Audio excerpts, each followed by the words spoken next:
Hello, everyone, and welcome to another episode of Voices of Resilience. My name is Nathan Hofer, and I am with the Lost and Found Association. And if you don't know much about the Lost and Found Association, we are an organization focused on building resilience in young adults, creating communities of support for preventative mental health to end suicide in young adults. So that's the mission of our organization. And spending time in Voices of Resilience, we get to talk with people from across the state, region, nation, and globe about ways that we can learn to be more resilient people. So today, I am really excited to bring in a friend of ours who, if you've been watching any of these, you've probably seen her pop up in the chat. You've probably seen her make an appearance one way or another, but we have Wendy Dooley from the Helpline Center. Hi, Wendy. How are you? Hello. I'm doing well, Nathan. How are you? You know, it's another day. It is another day. Yeah. No Sun's sun shining. today, but that's okay. Well, I'm getting some sun through my window. But I guess I just forget that I have a window. That's all good news, there. So, Wendy, I didn't really give your intro a whole lot of justice here. So why don't you just tell us a little bit about yourself, your experience, and then the work you do with the Helpline Center? Sure. So Nathan and I go back to our days at USF here in Sioux Falls, and that's where we met. So I spent a lot of my career working with college students, and it was a really gratifying career to help people who are adults during that time frame in their life, but still have a lot of growth and a lot of opportunity. And then I left USF in 2016 for a new position, and about a year and a half after I started that job, it came to kind of an abrupt end due to some budgetary things. So found myself kind of in an unemployment situation for the first time since I was 16 probably, and really uncertain about what was next and what was ahead. And thankfully, through some of the relationships I have here in the community, I was informed of this newly created position at the Helpline Center, which is the marketing director position, and started working here in February of 2018. So coming up on 3 years here. And it's just been, I've learned so much in this job here. I feel like the work we do is so important on so many different levels, and to get to be the cheerleader of the organization, if you will, through my role has been a true joy for me. I certainly didn't expect, like any of us did, that once I started here, we would be having a lot of disasters in our community. And so we're a disaster response organization. So we've responded to the flooding we've had, the tornado we had here in Sioux Falls, and now most recently in the last year, COVID, of course. So the work we do is just super important to our community, and I'm just super glad to be a part of it. As far as personally, Nathan and I kind of started talking about what I could talk about in this capacity, in this setting. And, something that I think I kind of came upon accidentally was finding joy when you've been through hard times. And that isn't the first word that you probably think of when you think about someone who's experienced hard times. And it's not something that I kind of came upon intentionally. It just kind of happened in a God way, I believe. So I really, and we'll talk more about this here in a little bit, but our family has had some pretty significant experience with cancer and cancer loss. And the most difficult part of that was losing my sister to cancer in 2014 when she was 41 years old. And I remember just really feeling this desire and this need to heal and, be a good wife and be a good mom and just get my life back on track because something like that is extremely difficult to overcome. And I started to dig into things and found out that, you can go through hard times and you can still have a joy-filled life. And I think that became really clear to me that I had experienced, something in my life prior to losing my sister that kind of prepared me for that. And when I first started thinking about this day, I didn't plan on talking about my experience with adoption, but I really didn't think that I could talk about how I overcame what I have without it. So when I was 21, I found myself in an unplanned pregnancy situation, and through the course of just a lot of conversations and a lot of prayer and a lot of thought, made the decision to place my first child in adoption. And we have an open adoption, and it's been one of the most gratifying, amazing things I've ever been a part of. But at that time, it was one of the most traumatic, difficult, hard things I could have ever experienced. Leaving the hospital after you've given birth to a child without that child is devastating. But I knew why I'd made that choice. I knew why I'd made that decision. And, we are now so close, still connected. He's still in my life. And I'm so proud of that. So I really feel like that was my first time in life where something hit me kind of right between the eyeballs and made me realize you can go through hard things and you're going to be okay. Well, thank you for that that intro and really just kind of bearing it all at the start of this conversation. I think that's a lot. Phone for today. And before we go much farther, I do want to say we've already had one comment. So please, I see we have lots of live viewers. Please engage in the conversation. Ask Wendy questions. Sarah here says she's very proud of you speaking today and sharing your life experiences. And I agree.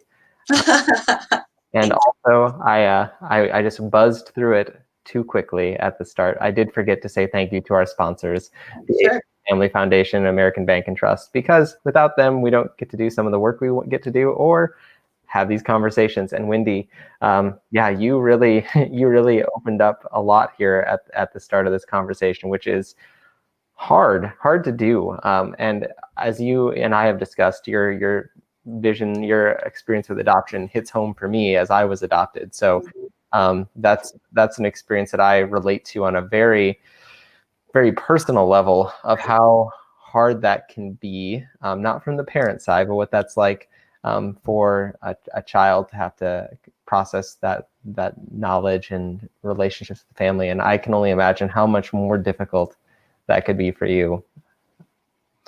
Yeah, I think the thing with that situation in particular is I really feel like God had a hand in all of it and brought his adoptive parents into my life and me into their lives, and that he was meant to be their child. I have no doubt about that now at this point in my life. And, we have really always as a team thought about what's best for him and made decisions that were best for him. And I don't think if you were to talk to him today that he would feel like his adoption story is a negative thing that's been a part of his life, that it's actually shown him so much positivity and that he has so many more people that love him than, a lot of kids could even ask for. So I think open adoption in particular, I could talk for hours about that, but I think it just brings, there's just no secrets, right? It's just all out there. Everybody knows. And it just has been a blessing to all of us.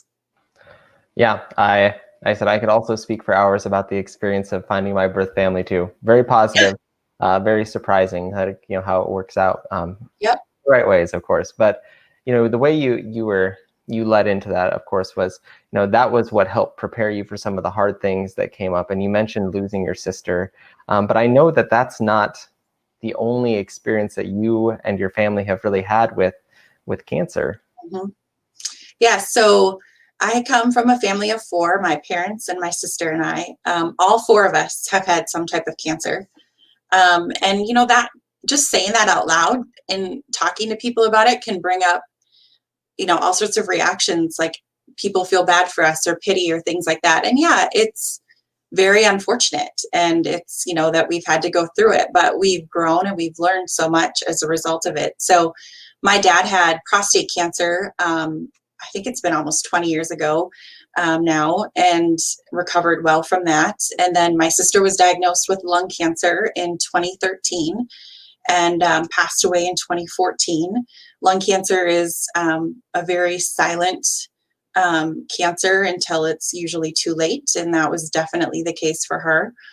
And then right about the same time I lost the job that I had previous to coming to work at the helpline, my mom was diagnosed with breast cancer. And so one of the silver linings that came out of being unemployed at the time that I was that I got to be with her through her process and her surgery and, kind of in her process and journey. And then last June is when I found out that I have breast cancer through a regular mammogram appointment. So definitely thought maybe I would be the one lucky one of the family that might end up not having cancer, but we've done some genetic testing and we've done some other things, and it's been really challenging to figure out kind of why did we all, have some form of it. But I remember when my sister was sick, and then when we unfortunately lost her, I said to many people and told myself, you know what? If I get cancer at some point in time, I just pray that it's something that can be caught early and is treatable. And so even though it was hard to get that news, I still couldn't help but be thankful, because that's exactly what I got. It was caught early and it was very treatable. So I feel very lucky for that. I think that alone is a testament to a deep level of strength, because most people don't say, if I get cancer someday. It's usually, gosh, I hope I never have to go through that. And that's where we sit and we live. But in that time, your thought process was if I have this experience. So very much an awareness that was something you might be aware of, might be dealing with, might have on your plate.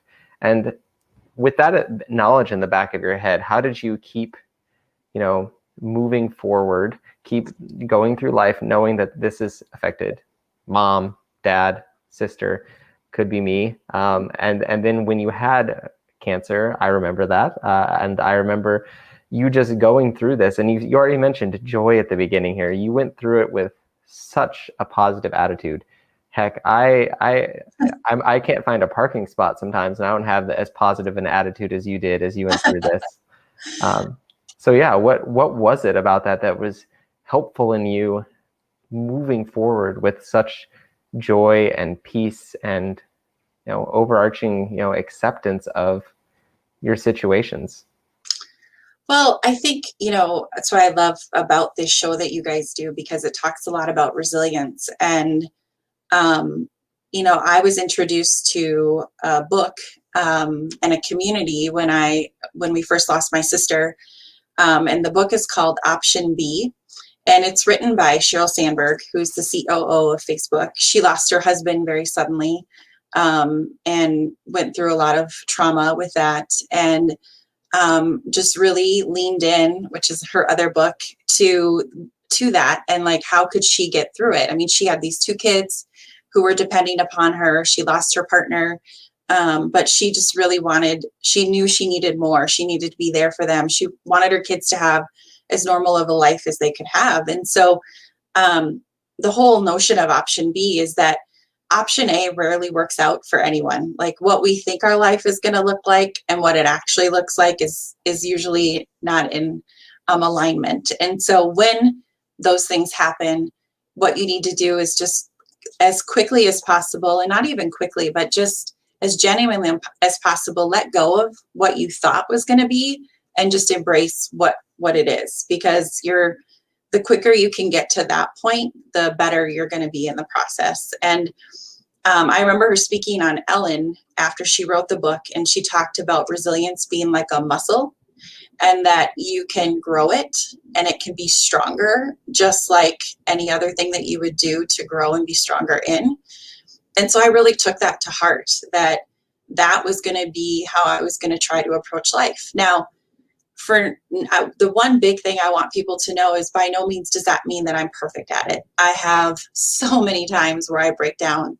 I deal with some situational anxiety. And so I, definitely have had my share of panic attacks and things. So by no means is everything just crystal clear all the time.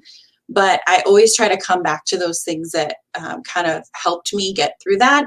And after losing my sister, I think I realized just how fragile life was, and how I just really needed to embrace each day, be grateful for each day. And even when you get bad news, try to find the good in it so that you can move on. And, that's not only important to me in my own self-care, but it's super important to me to be, there for my kids, and for them to see an example of, you know what, things get hard, and guess what, you can get through them. That's not your end point. That's just another time for you to grow and move forward.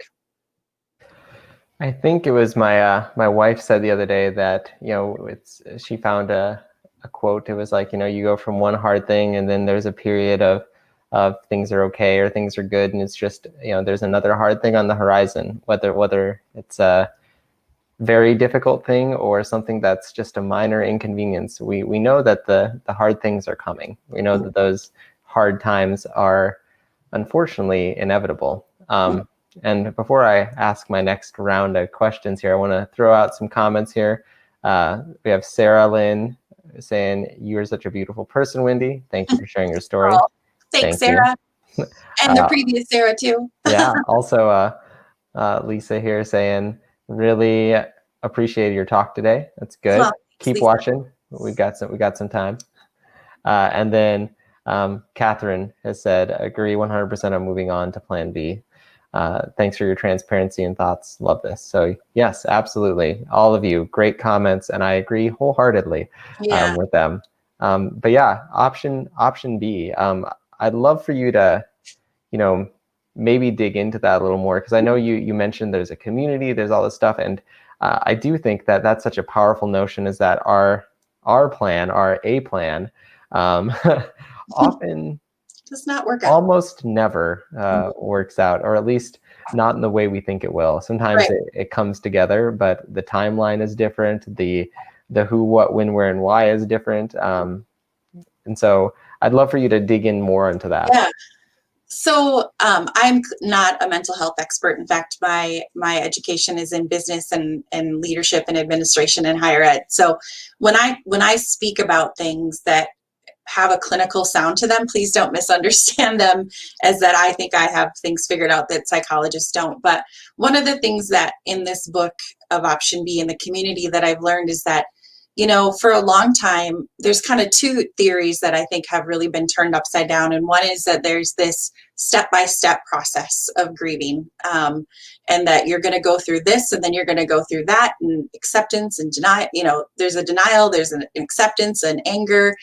And really, that doesn't work. That's not like what I experienced. And I've spent a lot of time talking to other people about their grief, and I don't think that's how it works for them either. And it's not that you won't feel all of those things, but you're not going to feel them in any order, and you're not going to get past them, and then they're never going to pop back up again. And so I think that that's important, to just be super, super patient with yourself and realize that, like, one day you might be doing good and the next day is a horrible day, and that's okay, and it might even be in the morning it's great, and then at nighttime it's horrible. So you give yourself a lot of grace and a lot of patience. And then one of the other components of the book that I just really clung to was that, if you look back historically at like how psychologists have thought about resilience, they think, you're either going to go through some trauma, and you're going to be super depressed, and it's going to hurt you for the rest of your life, and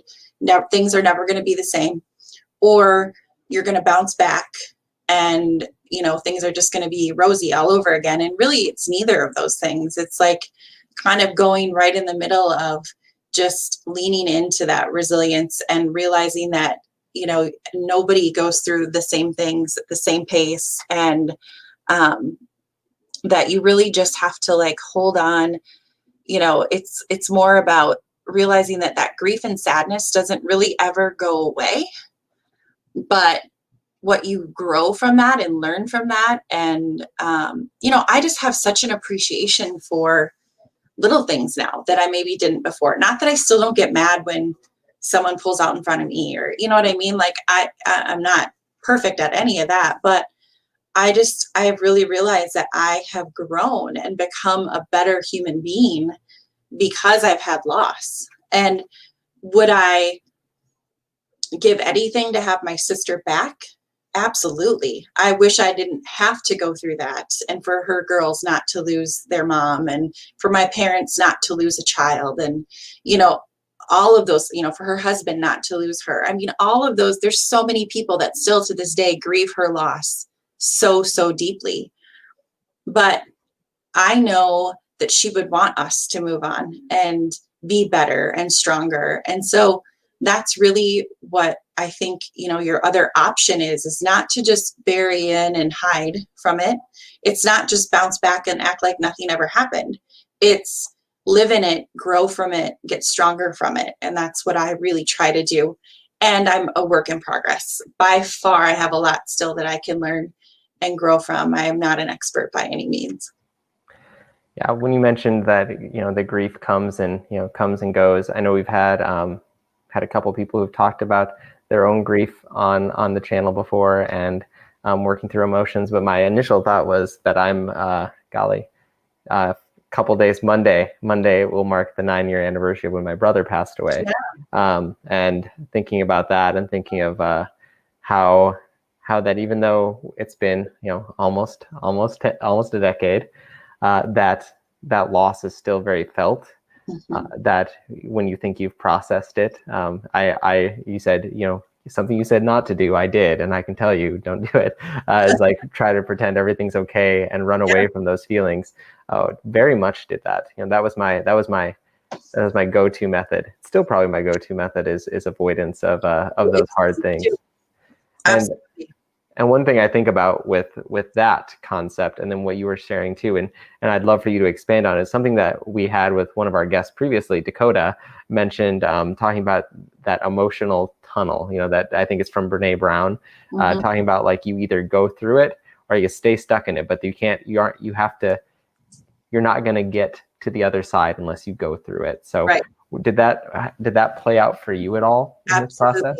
Yeah. And so one of the things that I really, once we found out that my sister's days were numbered, and the end was near, I really started actively going to a grief counselor, because it was really, really tricky to even just navigate how to get up every day and do anything. And I knew I needed to be strong for myself, for her family, for my family.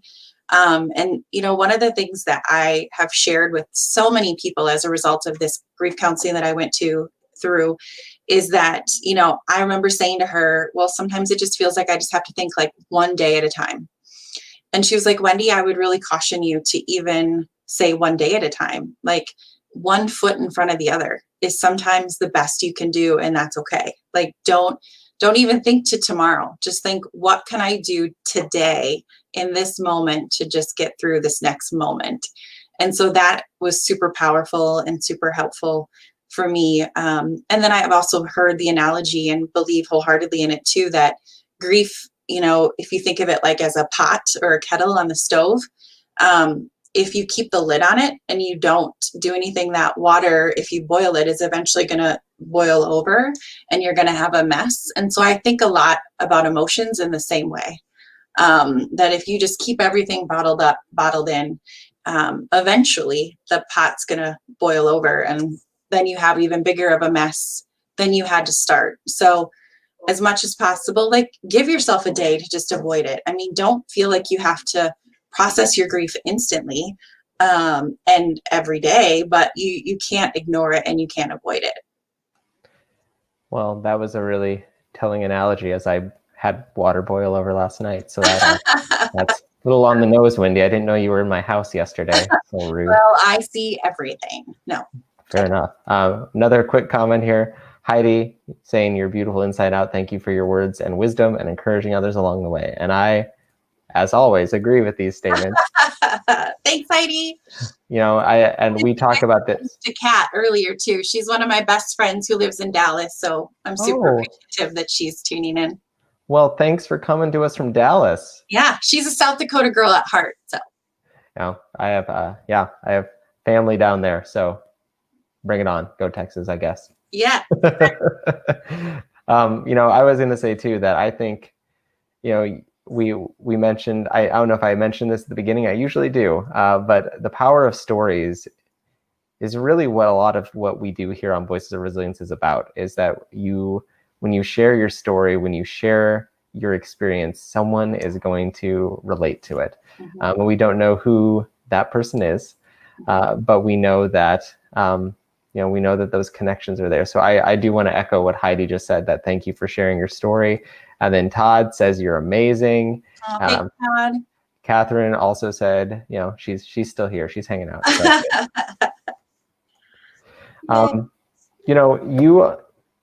I know that we talked a little bit. We'll come back to some takeaways, but you said you're not a mental health professional, but you work in an industry where you are intimately, directly tied to the mental health of people on the daily. And I know that you have been just inundated since COVID happened, since everything else has been going on. Like you said, had a busy couple of years, from floods to tornadoes, and then obviously COVID has really emphasized in a lot of ways, negatively and also in some ways positively, has really shined a light on the mental health in our country, and given some new language for us all that we can all have in common to share. Absolutely.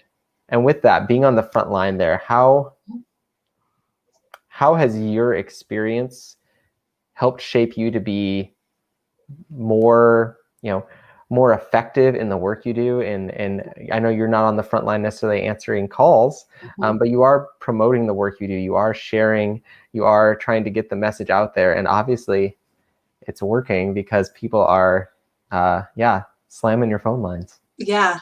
So initially when COVID first hit, we kind of were an all hands on deck group, and I was taking phone calls. And so it really opened my eyes and just gave me such a high appreciation, even though I had it before, but just a greater appreciation for the people I work with, that's how they spend their 40 hours a week or around that every single week, just picking up that phone call and really trying to reset and be there for that person that needs them at that time. Because I did it for 2 hours a day for a period of weeks just to help out, because the volume of phone calls we were getting was astronomical.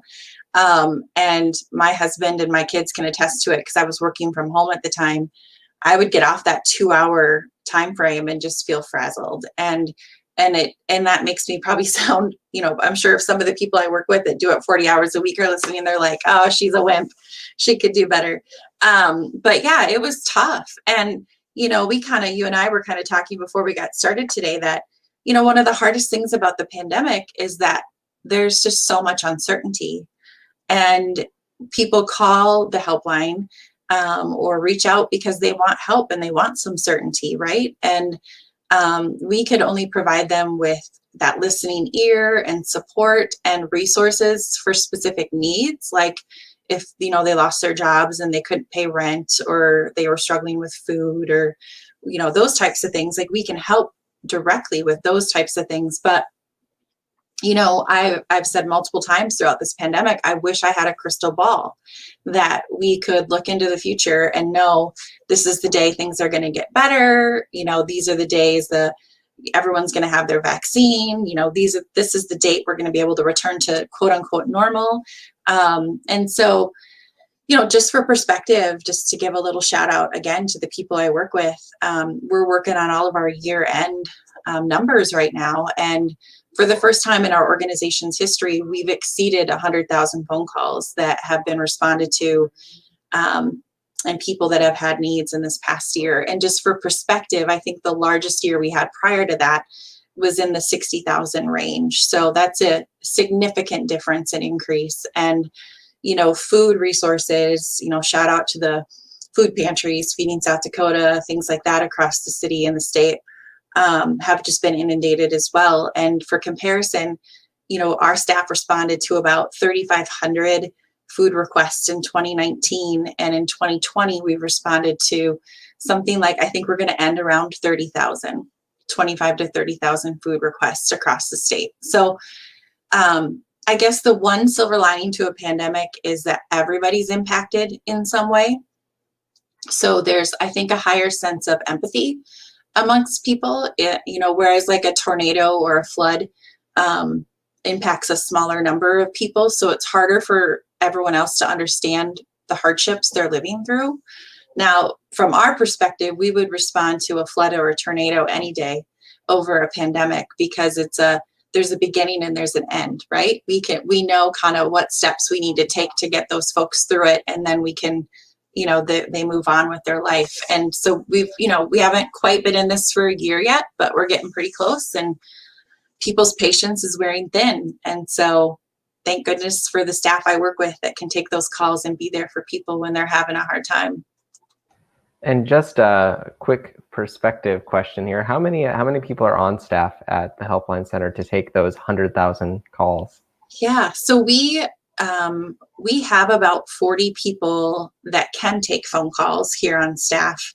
Of that number, some of them are folks that work in other positions within the organization and spend 2 to 4 hours a week helping out, and they were doing that prior to the pandemic. I think we have about 15 to 20 people who are full and part-time, that their main focus of their job is to work in our Connection Center. That's incredible. Those numbers are incredible. And so jaw-dropping, yeah. Oof, what you said about feeling a little frazzled, I understand that. I have got my counseling degree, and doing the counseling with clients was something that just often left me more drained than if I had, been running around doing something for 12 hours. 2 hours of that was sometimes more draining, just a different burden. And so I just want to give a huge shout out to the staff at the Helpline Center. The work you do, the work you're continuing to do, and the work you've done is obviously incredibly impactful. Yeah, and it's an unbelievable timing, because up until 2020, we were not a statewide organization. So only about half of the counties in our state had access to 211 as a resource. And for a lot of those counties, it was a resource issue, a lack of resources to be able to pay for that resource to be in their community. And, we really, through the flooding and through some of the other things we went through, realized that rural communities and small communities need access to a 211 resource, maybe even more than sometimes the larger cities that can afford to have it. So through the generosity of our state, it was passed in the last legislative session for the 211 resource to be statewide. So we went live with that July 1st. And obviously that was all done and planned for long before the pandemic hit. So it's just ironic timing that 211 went statewide during COVID, and that has been such a blessing too. Yeah, that was kind of a follow-up question. A two-parter. The front side was, what have you seen as, this has been I'm not going to pretend the pandemic is a good thing, because it is not. But we've talked about it every week, I think, about the good that has come out of that. And you kind of shared that now 211 is statewide for the first time ever. So that's one good thing that came out of this, that we're getting help to where people need it. So, maybe what's another couple of good things that you have seen come from this, from the work you do, but also the flip side, what are you seeing? What are your staff seeing as the I don't want to say primary, because that's not the right word, but the the most common presenting issues that people are calling with? Mm-hmm. So I've always known, I've lived in Sioux Falls since 1994, and I knew very quickly that I moved to a pretty special place. That I came from a town in Southwest Minnesota, shout out to Worthington, that's about 10,000, 12,000 people. And Sioux Falls is the big city where I'm from. And what I found very quickly, and have been affirmed in over and over again, is that Sioux Falls is large, but it's a small town at its heart. People really want to step up and help each other.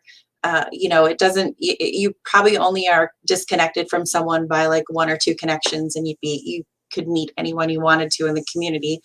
And everyone's just, really wanted to step up. And so that has been really affirming to the work we do, is just how we've seen people want to give back and help out, even though, they're struggling and going through their own things too. So it's just really opened up opportunities for people to get creative in how they can help.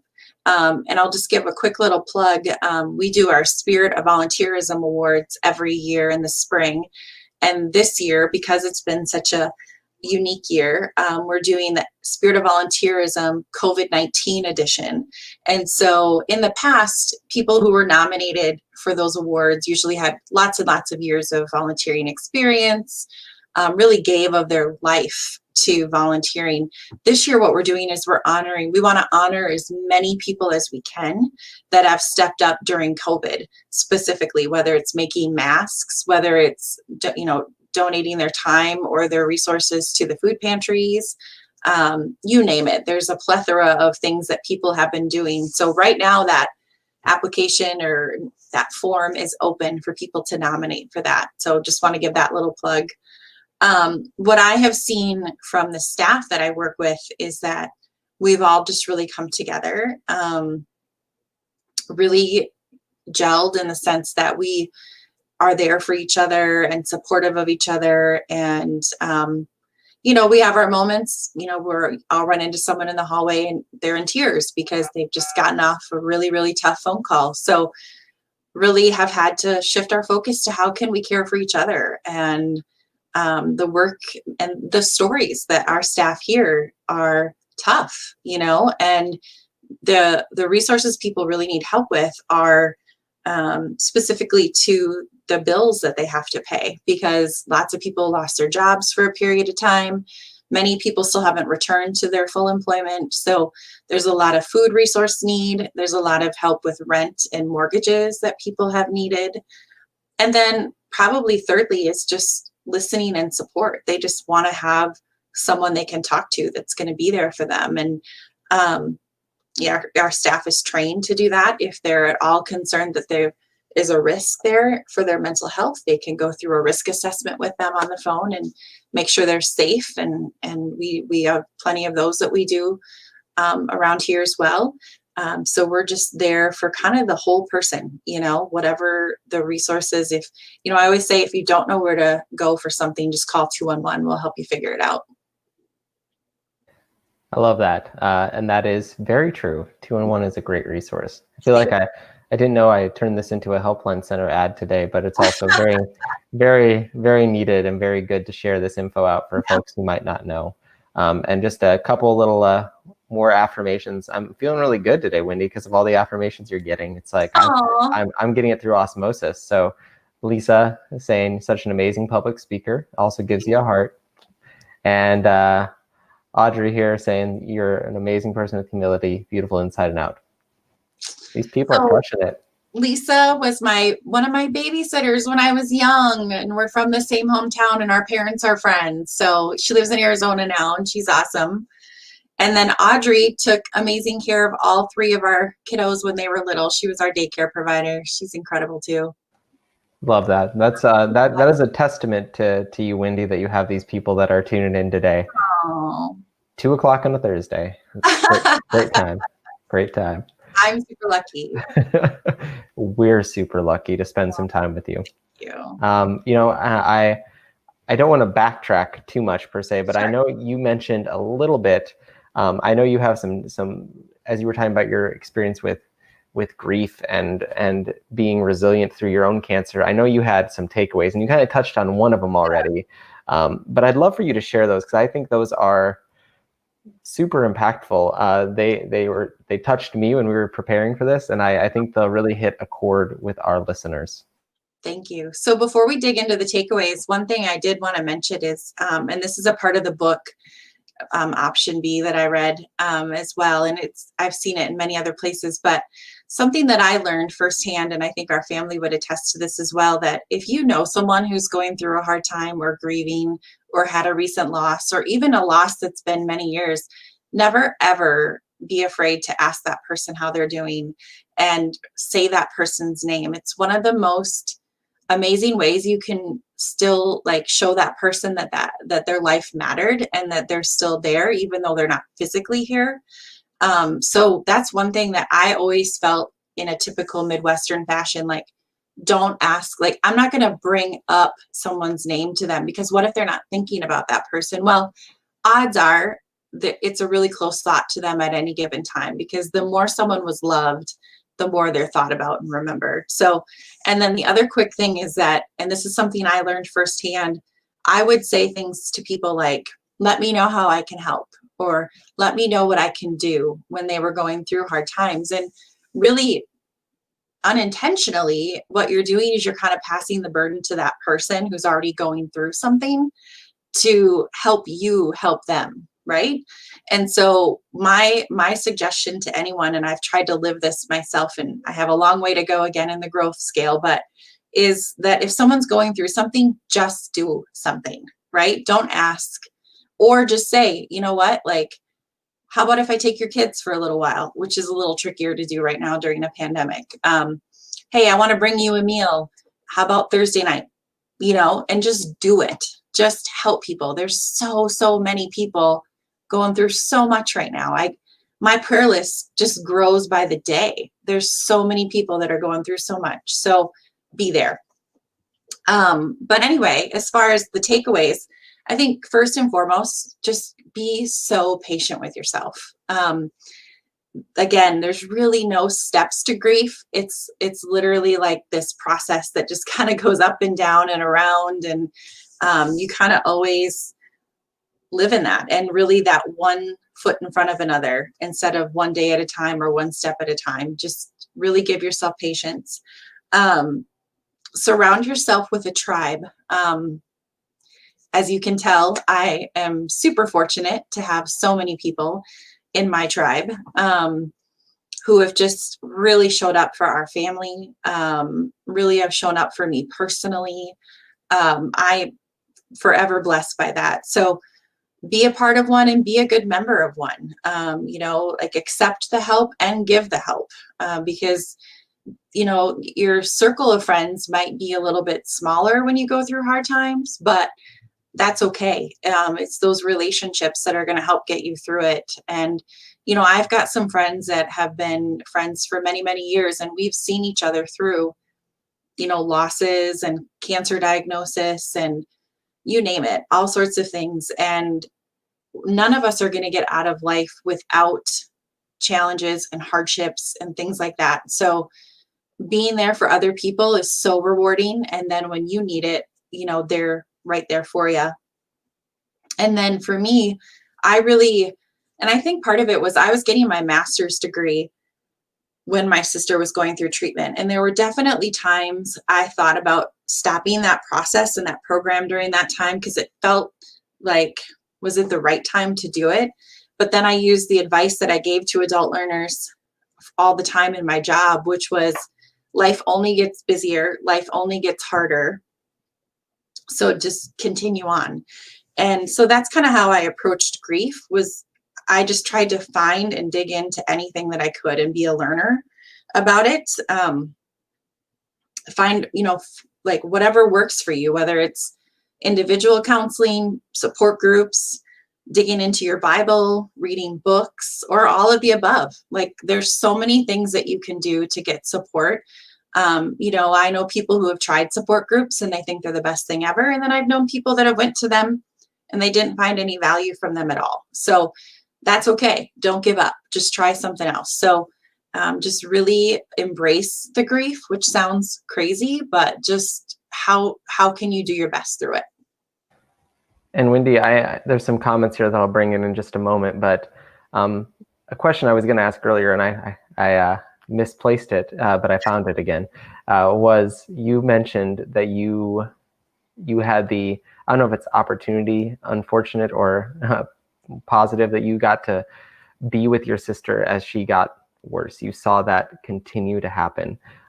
So as one who's not really had that experience, most of the loss that I've had in my life has been sudden, unexpected, kind of out of left field, So what was that like for you, and how did you keep going when you just had to slowly watch someone you love and care about, slowly just get more ill, weaker?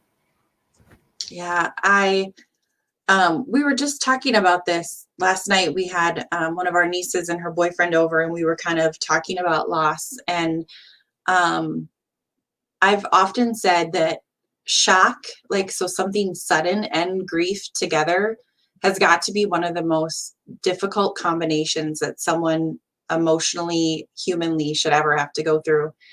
And while it was excruciating to watch Amy decline the way that she did and be a part of that process, it gave us time to prepare for the inevitable potential outcome that was going to be there. And I'm very grateful for that. I'm also super grateful.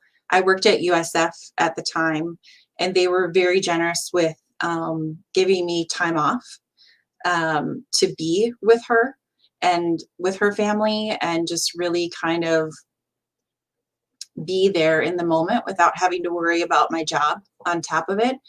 So, you know, it's one of the most difficult things I've ever been through to watch. But I'm so grateful that I had the opportunity to be there with her, for her. You know, and really my role was just kind of the cheerleader role, like to just try to give her positive thoughts and hope when she needed it. Her husband took incredible care of her. They did in-home hospice in her final days, and he really stepped up and did so much for her. And I'm so grateful to him for that.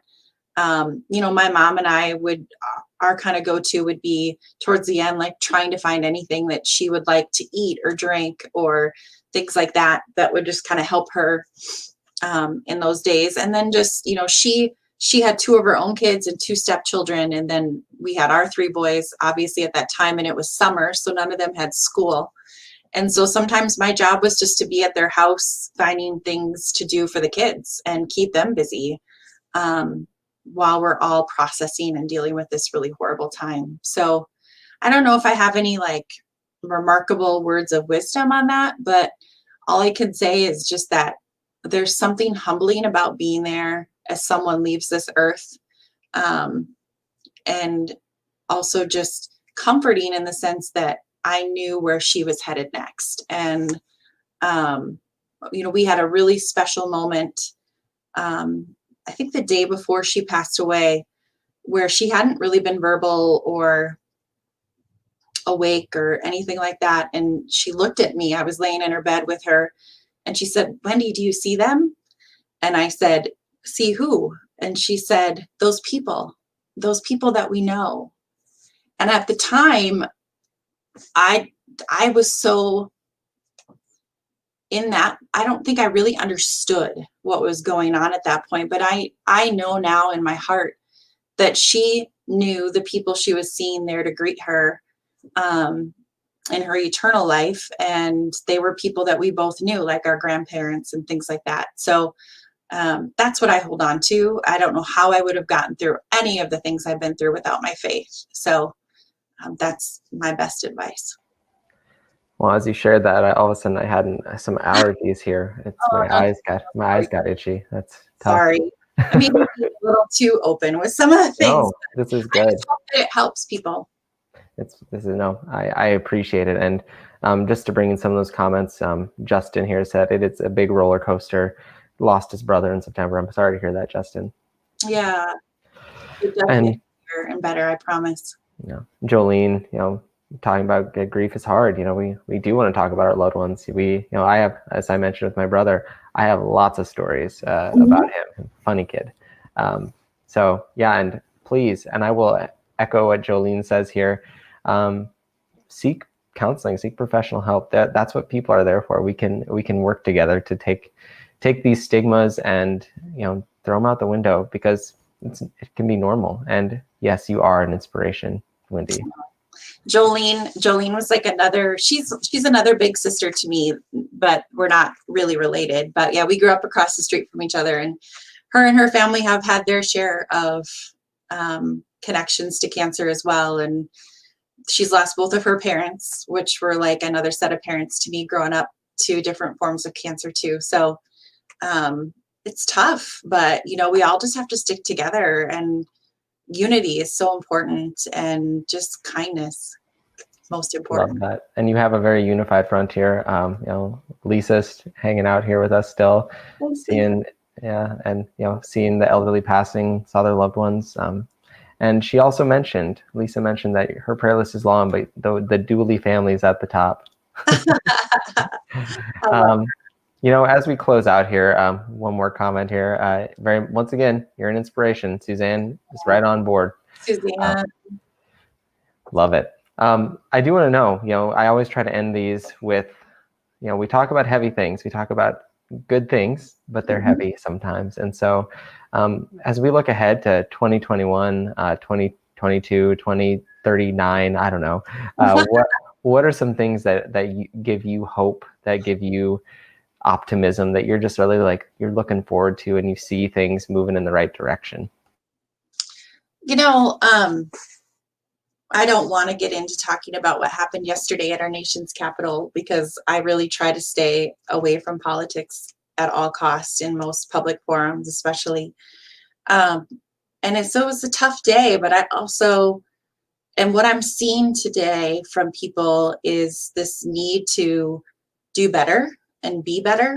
And so I just keep hoping and praying that in the history books someday, that what we went through with this pandemic and just all the unrest and racial injustice and all the things that we've experienced, that we'll also then be able to tell our kids and our grandkids a story of what we learned from that, and that we did better, we know better, and we'll try harder to do better.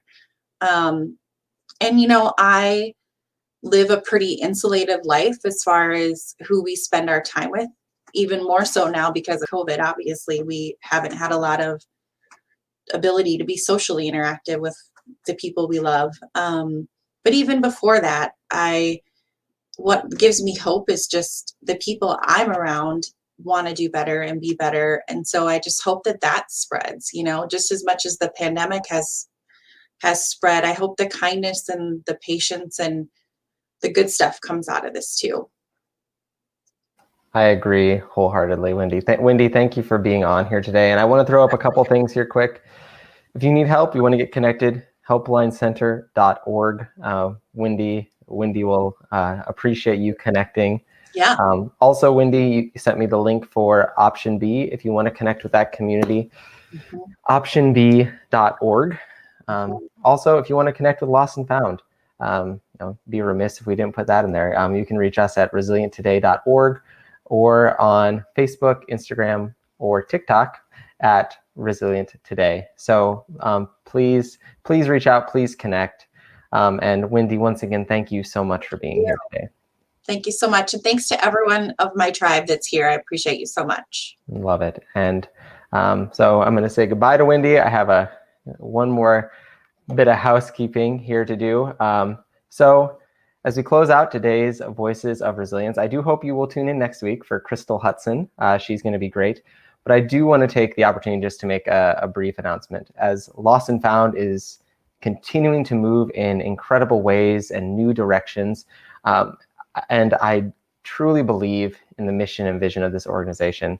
I believe that seeing where they're going and where I'm going, my path and the path of Lost and Found are diverging. So as such, today is my last day hosting Voices of Resilience. And I want to introduce you to who will be your new host, someone who I admire very much and I think he's done wonderful work. He's our executive director, Eric Mucky. So I hope you keep tuning into the great stories as we move forward. I know we have a great schedule of speakers as we move ahead over the next several months. And I just want to give Eric a quick moment to share a bit before we close out our episode today. So Eric, welcome. Oh, you're muted. I'm so sorry. I'm not sure. It's okay.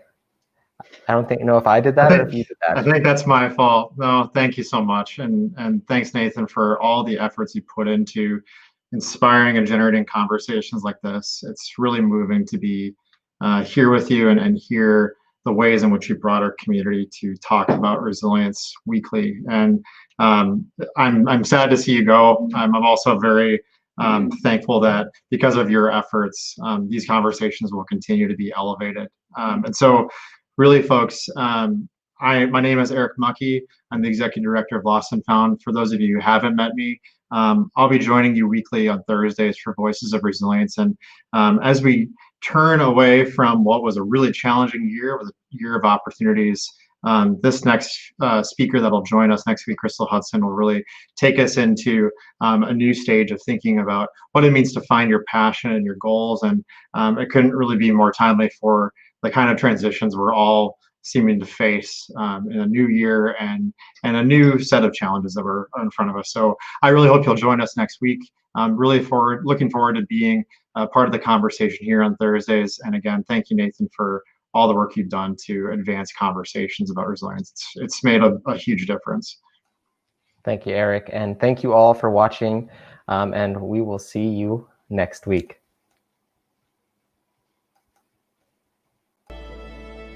We are compassionate. We are inclusive. We are responsive. And we are here.